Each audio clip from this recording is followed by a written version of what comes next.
Graça e paz, irmãos. Um bom dia a todos. Vamos nos achegando.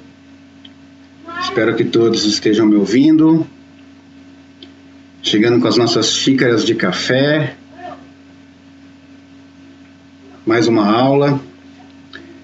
Domingo passado nós falamos sobre o uso dos dons, 1 Coríntios 12, e toda a questão do por que Deus concede dons aos homens e o Espírito ainda dá dons hoje. Então, falamos um pouquinho sobre essas coisas, sobre o propósito dos dons e a importância deles na edificação do corpo, na edificação do corpo de Cristo. E esse conceito de corpo como algo que extrapola os limites e as barreiras da instituição religiosa. Então, o corpo de Cristo ele está muito além, ele é muito superior à instituição religiosa. Então, falamos um pouquinho sobre essas questões e como que o Senhor ele administra os dons como uma forma de nos capacitar para a vocação que recebemos dele. O chamado que nós temos, a ordenança que ele dá para nós, para que possamos ir por todo o mundo, e a forma como ele nos capacita e nos dá condições de que nós efetivamente sejamos testemunhas, e a forma que ele usa é exatamente a forma de nos concedendo dons, como ali uma manifestação da graça divina. Então, além dele nos chamar, ele também nos capacita. E os dons eles têm importância e lugar primordial nesse nosso conceito de capacitação. Hoje nós vamos ler 1 Coríntios 13, texto, assim, uma das poesias mais lindas que nós temos no Novo Testamento. Acho que assim, uma das primícias dos escritos de Paulo. Então, já foi musicada, o Renato Russo já musicou esta canção, então musicou este texto. Então isso é uma das poesias mais lindas que nós temos na Bíblia, e ele está ali mostrando de alguma forma como que o amor ele vai mediar o uso do dom, porque o dom friamente, o dom sem propósito, o dom sem entender ele como um presente de Deus e como algo que Deus concedeu para nós, para que nós possamos servir ao nosso próximo, como que ele pode fugir completamente dos propósitos divinos quando eles são usados sem amor. E aí o texto ele vai desenvolver. Não vamos queimar a pauta, vamos ler o texto primeiramente. E como de costume, vamos orar ao Senhor para que Ele possa abençoar, para que Ele possa conduzir, para que Ele possa iluminar as nossas mentes e nos mostrar as riquezas escondidas, os tesouros de Deus escondidos e guardados neste texto. Senhor, nesta manhã, Pai, pedimos o Teu amor, a Tua graça, pedimos o Teu favor sobre as nossas vidas, Senhor, para que nós possamos, neste momento de estudo, neste momento, Senhor, nos debruçar sobre as Tuas sagradas Escrituras e possamos aprender, Pai, mais de Ti. Que, Senhor, não importa quanto tempo nós tenhamos de Evangelho, não importa quanto tempo nós estejamos nesta caminhada cristã, mas que nós possamos entender, Pai, que a Tua palavra ela é para hoje. Ela é para agora, e ela sempre tem algo a nos ensinar, Senhor. Que nós possamos ouvir a Tua voz através da nossa leitura bíblica, Senhor. Então eu te peço, media-nos, conduz, Pai, este estudo nesta manhã. Que o Senhor possa visitar cada lar neste momento, Senhor, e levar o conforto, levar o refrigério que nós precisamos, e nos trazer, Pai, a quietude de alma, e nos trazer uma condição de espírito favorável para o aprendizado nesta manhã, Senhor. É isso que eu te peço, Pai, e te agradeço, Deus. Amém, Senhor. Amém, irmãos. Vamos para o texto. 1 Coríntios 13.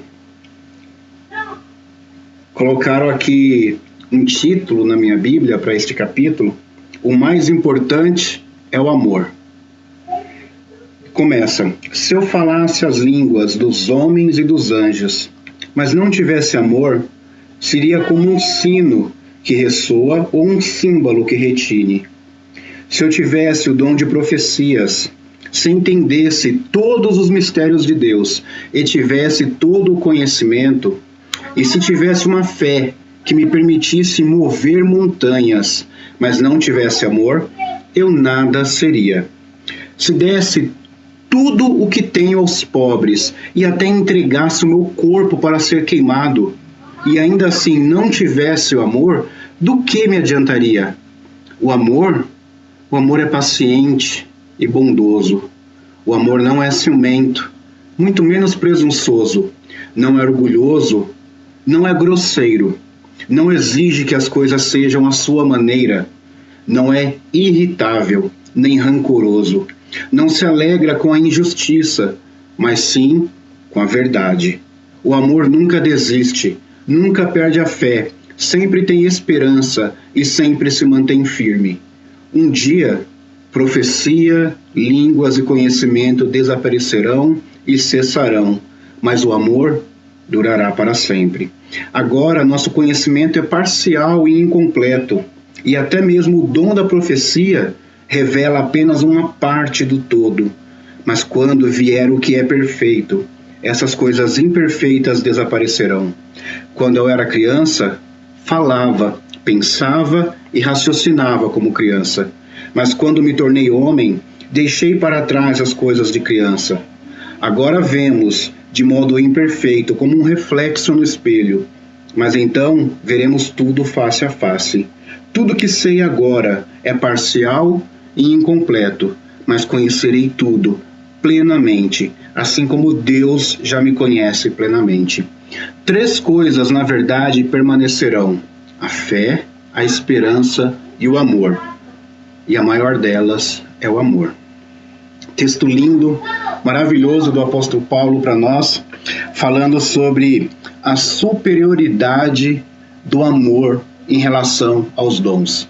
Falando do amor como uma regra de fé, o amor como aquilo que vai mediar as nossas relações e a forma como nós usamos os nossos dons, a forma como nós colocamos as coisas, como nós externamos as coisas para o outro, tem que ser mediado através, temperado, conduzido através do amor. É interessante porque se nós pararmos para pensar no ensino da lei, a lei de Moisés e o ensino de Cristo, Cristo cumpre toda a lei. A lei por si só não era ruim, mas a lei é fria, é um texto num papel. Eu preciso que alguém a interprete e aplique. Então, a aplicação da lei é que é o caso. Então, nós temos a lei de Moisés e alguns textos bem polêmicos, porque se nós olharmos para o Antigo Testamento, se olharmos para a Velha Aliança, para a Bíblia hebraica, nós vamos ver a pena de morte sendo instituída. Uma mulher pega em flagrante adultério é condenada a apedrejamento, ela e a pessoa que estava com ela adulterando. E quando Cristo estava na terra, os fariseus pegaram uma mulher em flagrante adultério. Flagrante não sei com quem, né? Porque levaram só a mulher. Ela foi pega em flagrante, acho que sozinha. É uma coisa para a gente se perguntar: cadê o homem que estava adulterando com ela? Uma vez que ela estava em flagrante. Mas essa mulher, segundo a lei, ela estaria condenada à pena de morte. Segundo a lei de Moisés, ela era passível de pena de morte. Mas a aplicação que o Cristo faz da lei é diferente da que os fariseus faziam. Ele fala assim: quem não tiver pecado, que atire a primeira pedra. Não ficou um acusador. Se não tem acusadores, então a lei não vale de nada, porque a lei precisava de testemunhas. E aí você: eu também não te acuso, vá e não peques mais. Não é apologia ao erro, é conceder outra chance, é conceder outra oportunidade. é redenção. É o conceito de redimir, de tomar para si de volta e conceder uma nova oportunidade. É reconstruir a vida.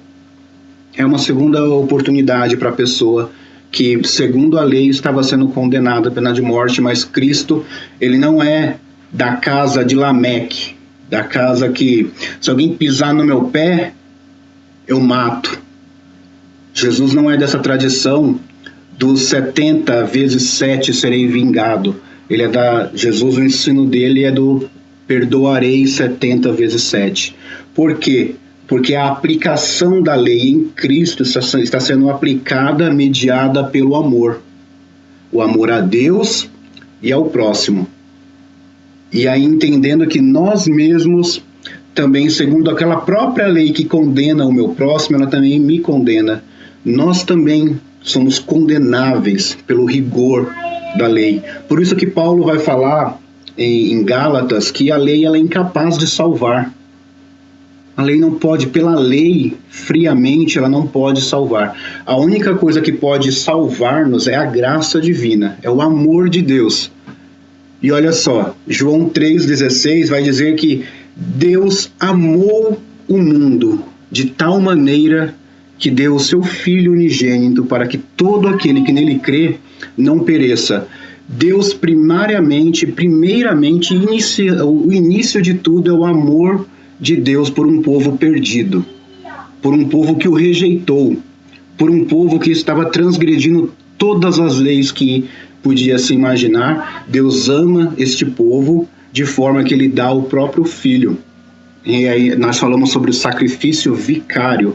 Vicário quer dizer substitutivo. Cristo padece a nossa condenação.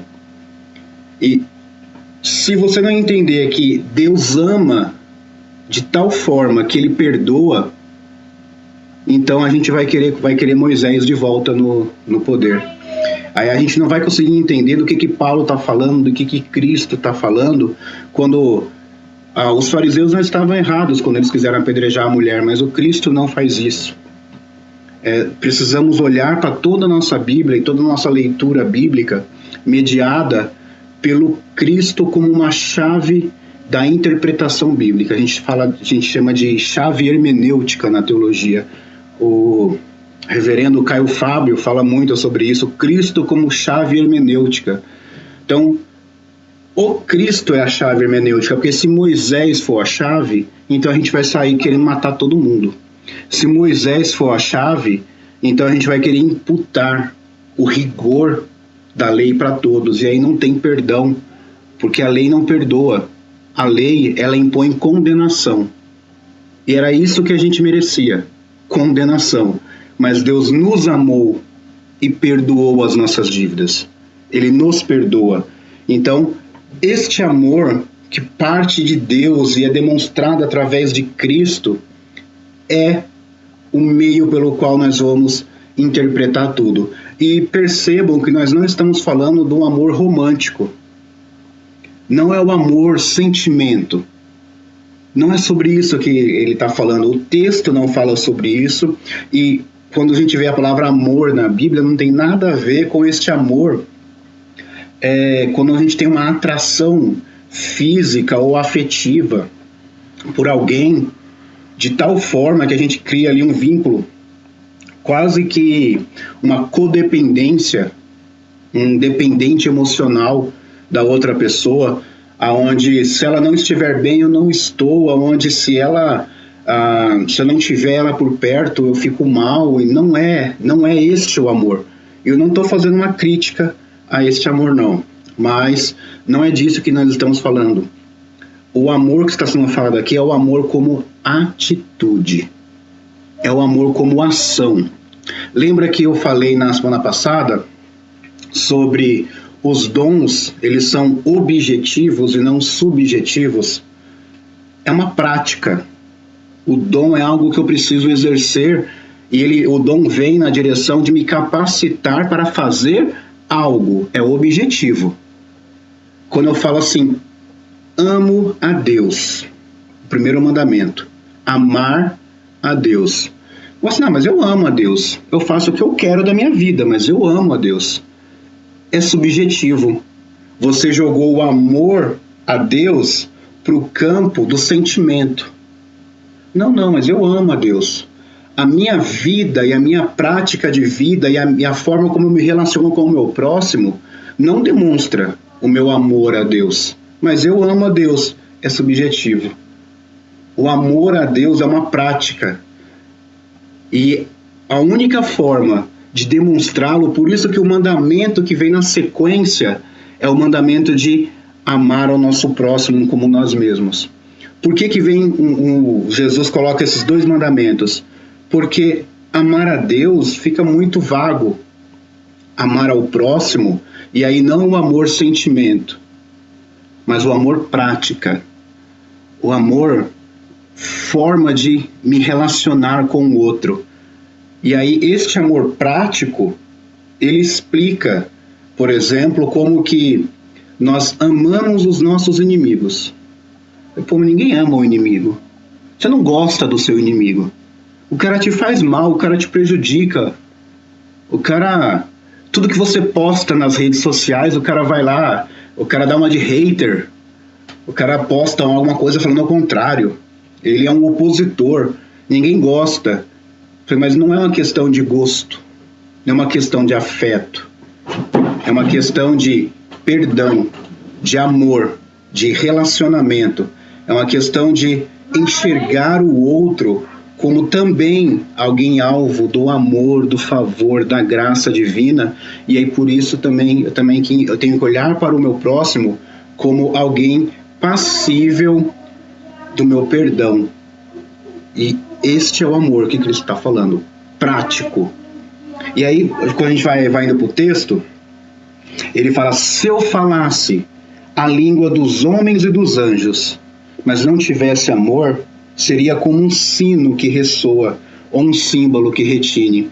É interessante porque falar a língua dos homens ou a língua dos anjos, ele está fazendo um apanhado, porque ele está colocando como se a pessoa fosse um exímio comunicador.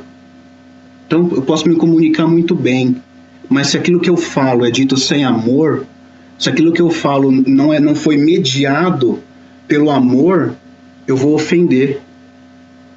Eu posso falar todas as línguas que você pode imaginar, mas se a minha fala ela é ofensiva, se a minha fala ela está de alguma forma atacando alguém, ela está aviltando a honra, a dignidade, ela está indo contra a outra pessoa, eu sou apenas como um sino que ressoa, é só um barulho, ou um símbolo que retine. E é interessante porque estamos numa comunidade grega, e o sino e o símbolo eram dois instrumentos utilizados para a convocação para o culto ao ídolo, aos ídolos gregos, aos deuses gregos. Então, quando Paulo está falando aqui, se a gente fala sem amor, a gente está cometendo um pecado de idolatria, porque o que é que você está idolatrando? A sua própria ideia. Você está idolatrando a sua visão de mundo em detrimento do outro.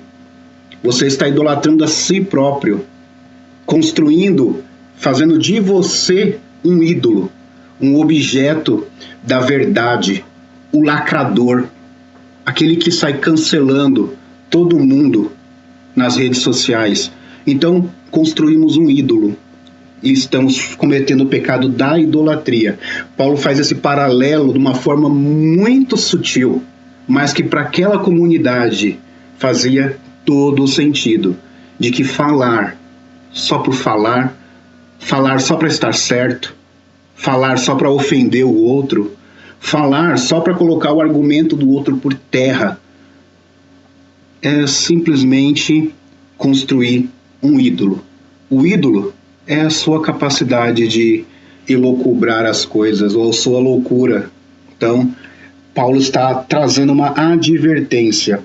E aí ele continua, no verso 2, se eu tivesse o dom de profecias se entendesse todos os mistérios de Deus e tivesse todo o conhecimento, e se tivesse uma fé que permitisse mover montanhas, mas não tivesse amor, eu nada seria.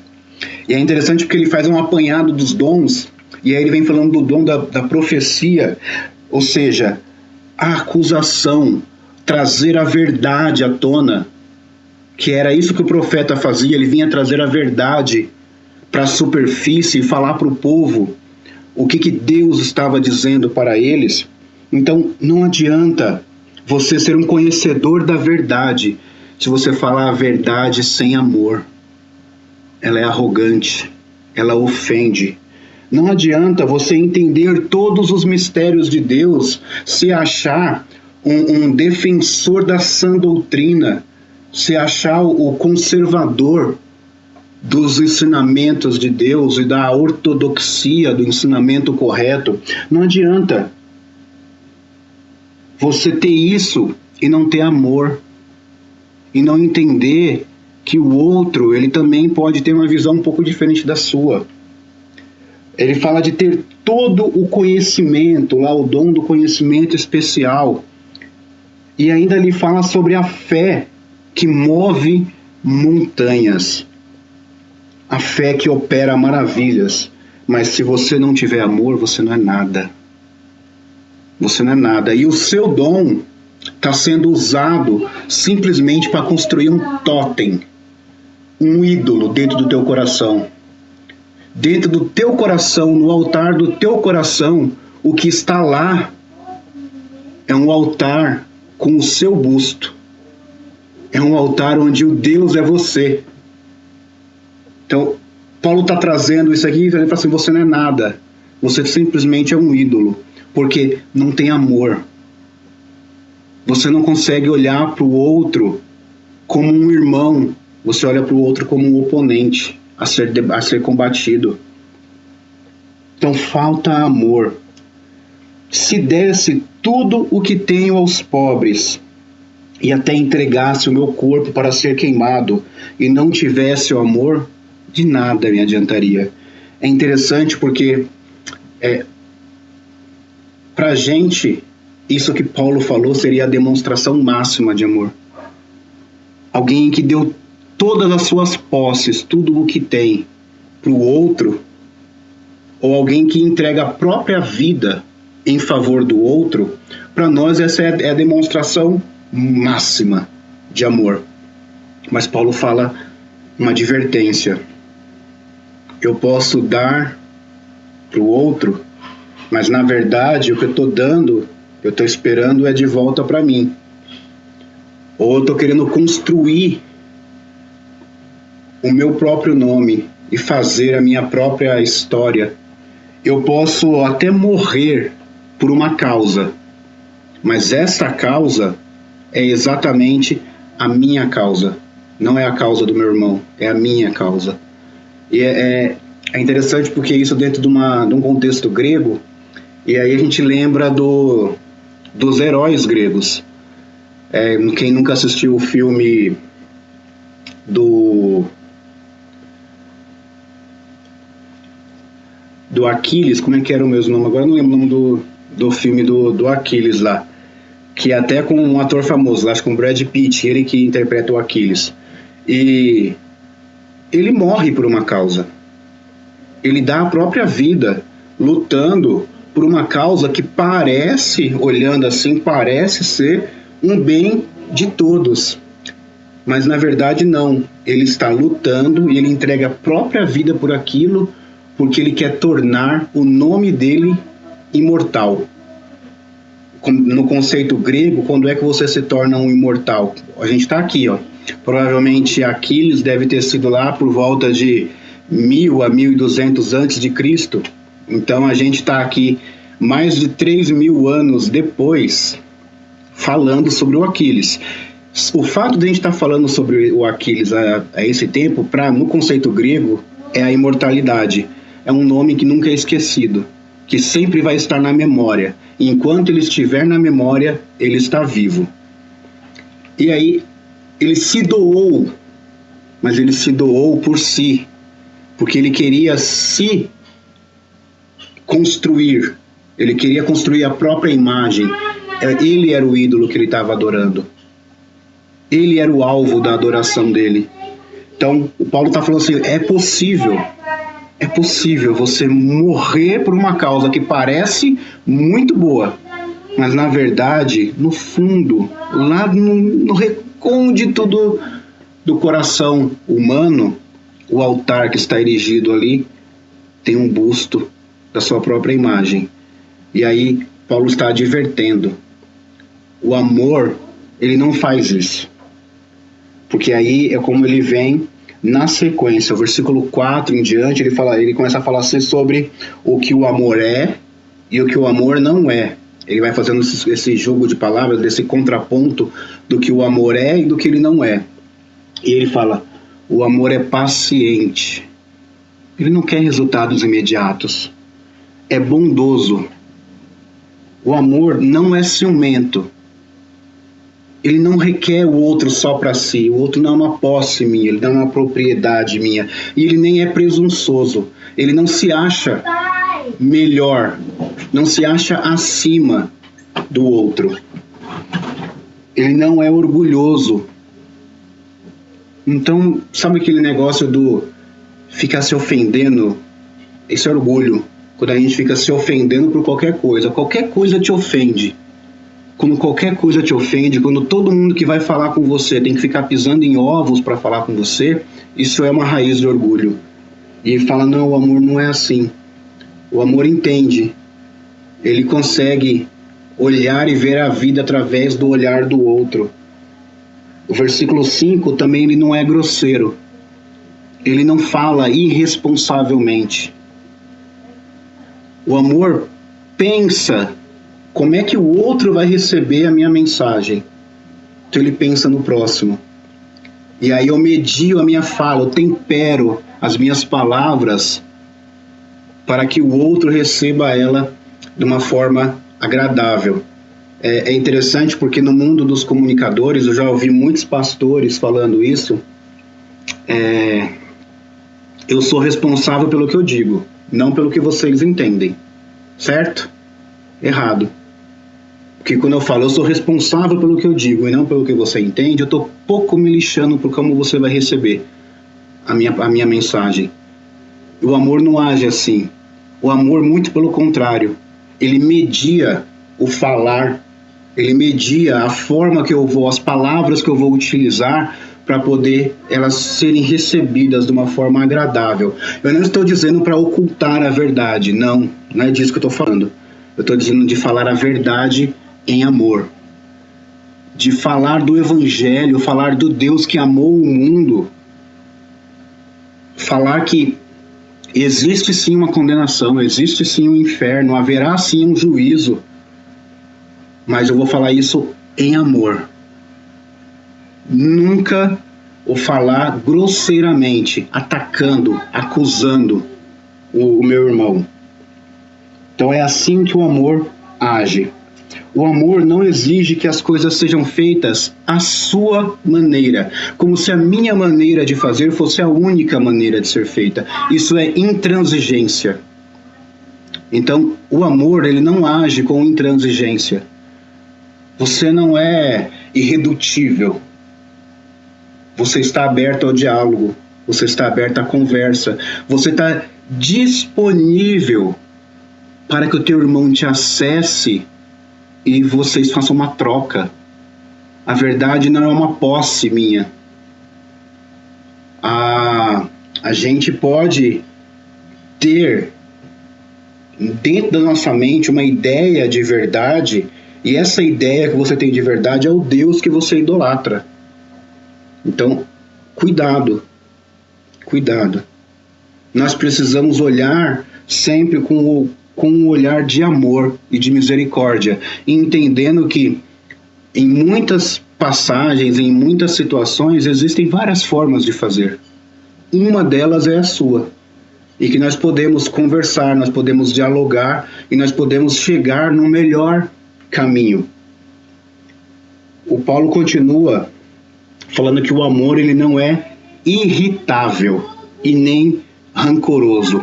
Eu já falei sobre a pessoa que você tem que ficar pisando em ovos, mas mais do que pisar em ovos, pior do que pisar em ovos, é uma pessoa que ela guarda rancor, ela guarda raiz de amargura no coração dela. E essa raiz de amargura, ela pode se tornar um monstro. Ela, assim como o Paulo, ele fala de ira e de cólera em Colossenses. É interessante porque a gente fala assim, pô, ira, cólera, por causa da questão dos pecados capitais, a gente acaba vinculando ira com cólera, mas a cólera é uma palavra que ela vem de uma doença degenerativa, então, ou seja, ela vai agravando com o passar do tempo, que ela vai te corroendo. Então a cólera é aquele remorso que você fica remoendo, e aquilo vai se tornando uma raiz de amargura e vai deixando você sem vida. Toda a tua vida começa a ser pautada por aquele ódio anterior, por aquele rancor. Você não consegue mais olhar na cara da pessoa, porque a raiz de amargura está plantada lá. Então, o amor, ele não age dessa forma. Ele não é rancoroso. Ele não se alegra com a injustiça. Então, o outro se deu mal, foi uma injustiça, mas eu não gosto dele, então eu fico feliz porque ele se deu mal lá. Bem feito. O amor não age assim. Não é assim que o amor age. Ele se alegra com a verdade, não com a injustiça. O amor, ele nunca desiste. Ele não abandona. Ele não deixa para trás.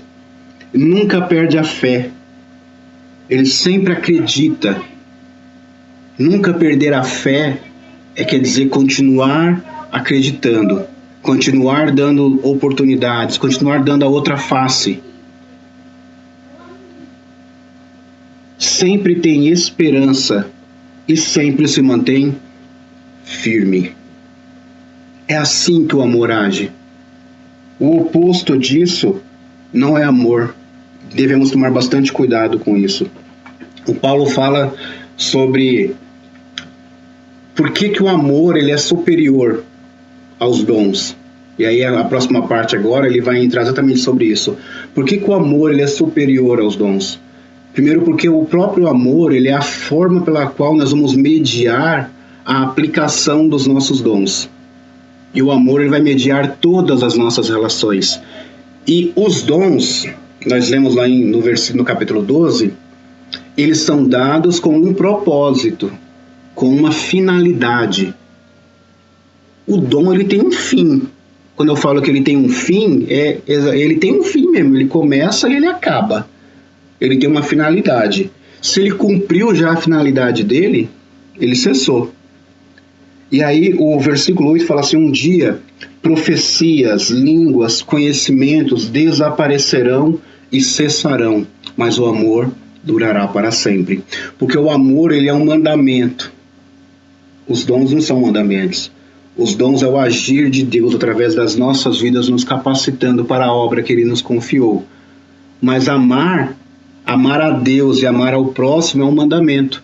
Então, este mandamento ele não tem prazo de validade, ele vai continuar existindo inclusive na eternidade. A eternidade é o lugar onde todos nós viveremos mediados pelo próprio amor, que é o próprio Deus, aonde nós não mais o conheceremos de ouvir falar, mas então o veremos face a face. E aí quando ele fala que os dons cessarão, as profecias, quando o reino de Deus estiver pleno, quando o reino de Deus já estiver implantado, o reino de justiça, paz e alegria, não precisam mais de profecias para expor a verdade. A verdade já estará entre nós.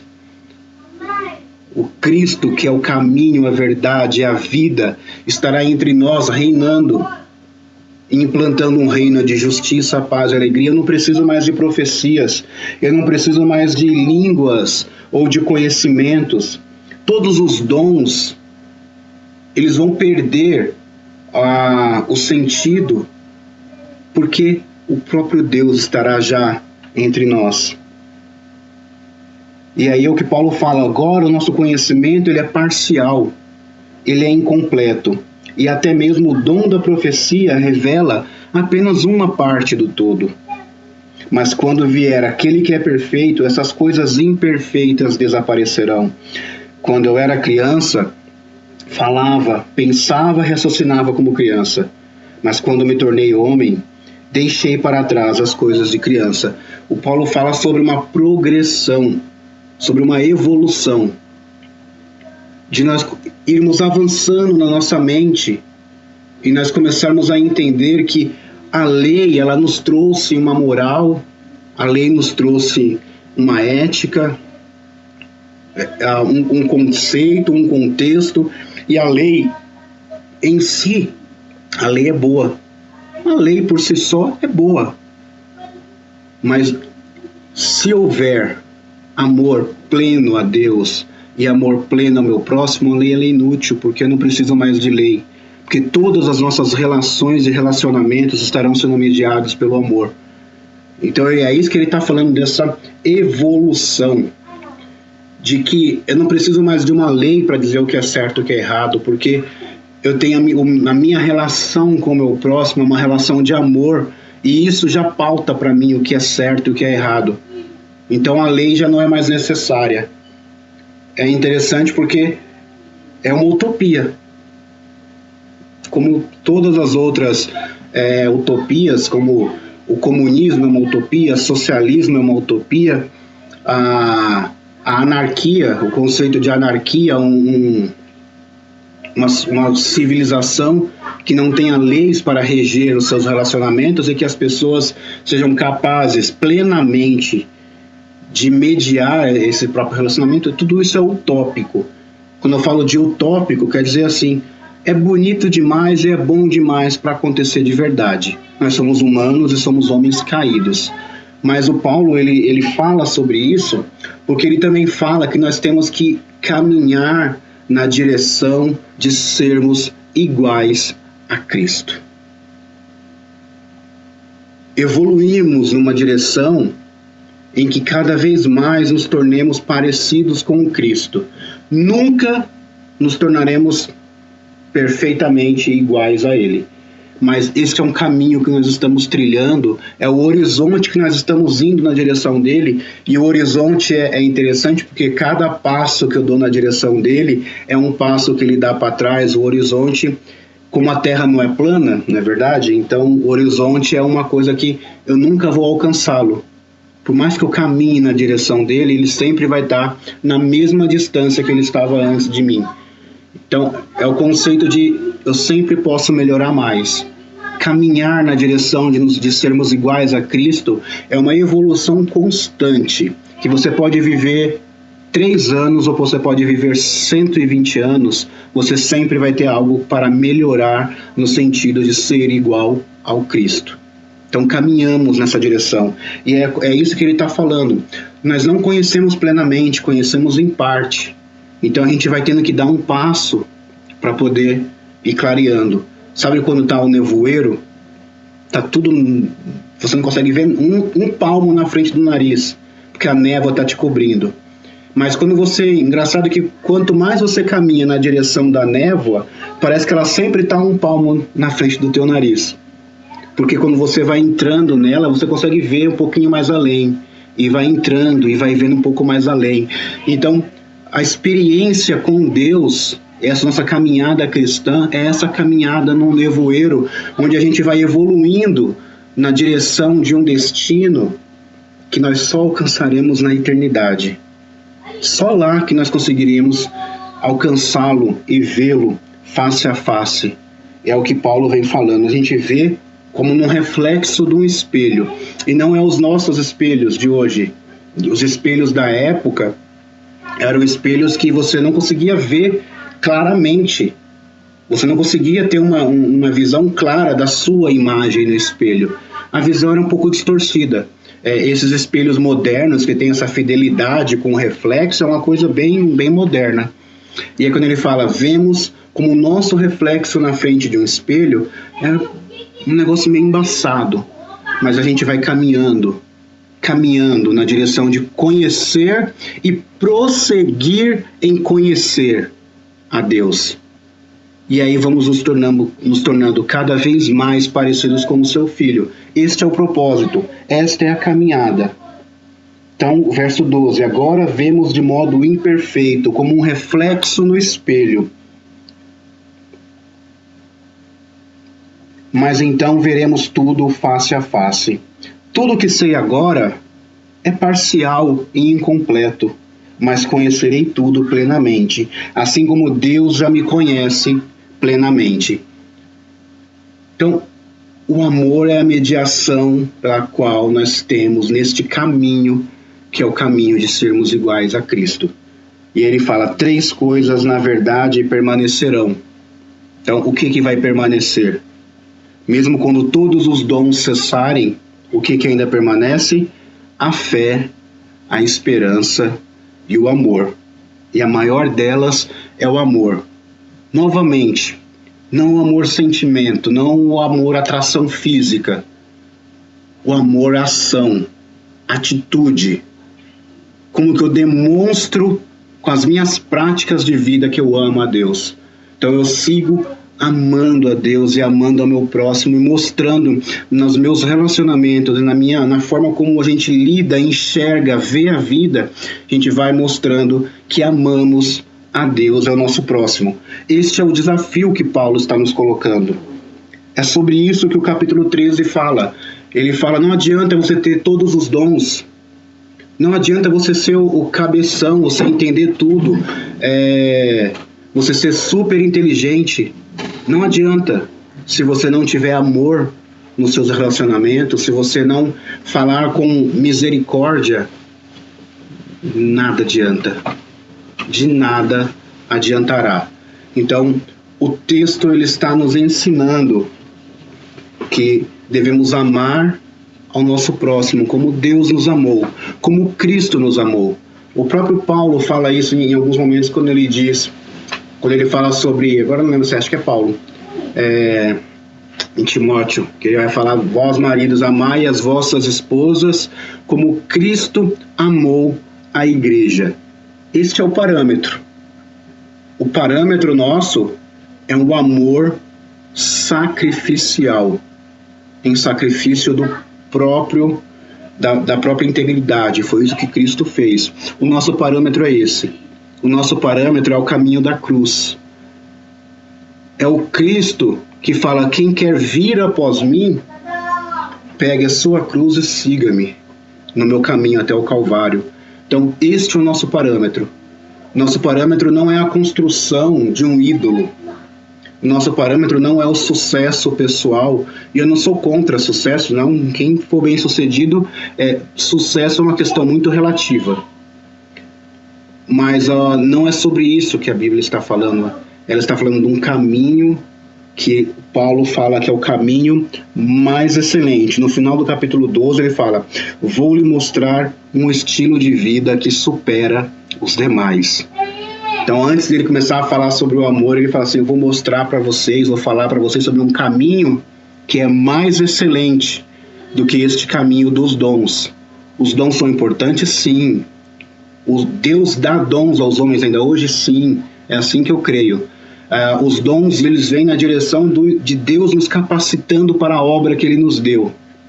Ele não nos coloca numa fria sozinhos. Ele nos capacita para esta obra.